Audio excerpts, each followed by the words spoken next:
dhe na keni bërë bashkë në një ditë të diel që është ditë pushimi.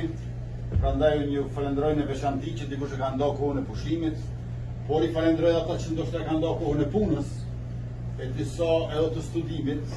për një takim kaq të përzemërt dhe për një mikpritje kaq mbretërese për mua. E falenderoj kryetarin e Vatrës, zotëri Elmi Berishën, dhe të gjithë juve që jeni përfaqësues të organizatave të ndryshme, zonjën Berisha, e cila tash na përfaqëson edhe me detyrën e saj që kryen në mënyrë profesionale dhe me integritet, por gjithashtu edhe si shqiptarë që jemi, sepse secili prej nesh ka një detyrë të përgjithshme si shqiptar, por kemi edhe detyra të veçanta varësisht nga puna e profesionit. Këto të dyja nuk e kundërshtojnë njëra tjetrën, për kundrazi e plotësojnë njëra tjetrën. Është kënaqësi pra që të jem sot sërish mes jush, nuk është hera e parë që vi, por unë asnjëherë nuk e harroj edhe prandaj gjithmonë rikthehem tek ju, se është shoqata Vatra ajo e cila e ka shpëtuar Shqipërinë. Pa Vatrën dhe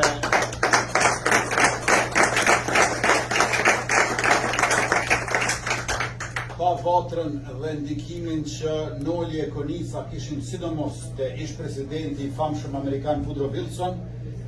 dhe tek 14 pikat e tij për të drejtën e vetëvendosjes dhe për konferencën e Versailles nga e cila shpëtuam pa u coptuar Shqipëria,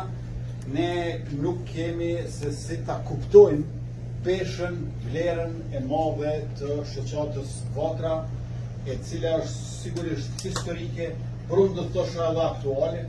me qenë se vazhdon që të mbledh shqiptarët e të gjitha organizatave të ndryshme nga të gjitha trojet dhe shtetet e shëmbull. Tash, siç e tha dhe kryetari Berisha, Noli edhe Konica janë dy korifejt e çështjes sonë kombëtare, të cilët kanë dëshmuar që kur nuk është mjaft të punosh për kombin tënd dhe nuk duhet të kursesh as për nga vullneti e koha, po as për nga dija dhe aftësitë për të punuar për popullin tonë. Republika e Kosovës është gjithashtu rezultat i përpjekjes historike të shqiptarëve për liri, për barazi, për drejtësi e për paqe. Dhe unë jam i lumtur që bruto produkti vendor për kokë banore në Kosovë sot është 3 herë më i madh se sa në vitin 2008 kur e kena shpall pavarësinë, dhe është 6 herë më i madh se sa në vitin 2000 që është viti i parë pas çlirimit të Kosovës. Me fjalë tjera, pavarësia, liria, sovraniteti shtetëror, integriteti territorial kanë pasur edhe një dividend ekonomike. Nuk kanë qenë të rëndësishme vetëm për demokracinë dhe dinjitetin, por kanë qenë të rëndësishme edhe për ekonominë që është rritur e për mirëqenien të cilën po e shpërndajmë. Prandaj, ndonse nuk jemi shtet i madh, jemi shembull i madh së pari i ndërhyrjes ushtarake, humanitare, amerikane dhe të NATO-s në përgjithësi për ta ndalë gjenocidin e Serbisë, dhe së dyti jemi shembull i madh që zhvillimi e progresi në njërin anë dhe demokracia dhe lirit në anën tjetër shkojnë bashkë. Ju e dini që ka superfuqi sot në botë që dëshirojnë ta dëshmojnë që zhvillimi s'ka nevojë për demokraci.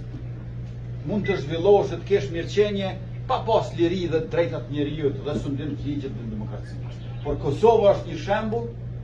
që këto dyja shkojnë bashkë.